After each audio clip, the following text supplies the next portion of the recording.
స్వాతంత్రం వచ్చింది, స్వేచ్ఛ వచ్చిందని మరొక్కసారి విజ్ఞప్తి చేస్తున్నా.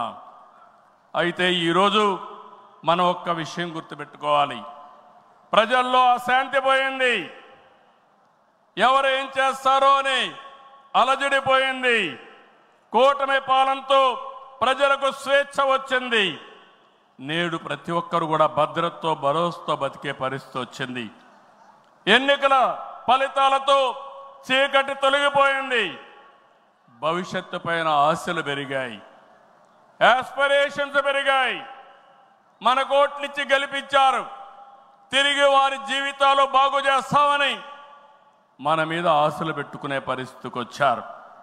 అందుకనే మీరు ఒక్కసారి చూస్తే రోడ్లు, మౌలిక సదుపాయాలు, వ్యాపారాలు, పెట్టుబడులు, ఉపాధి, ఉద్యోగాలు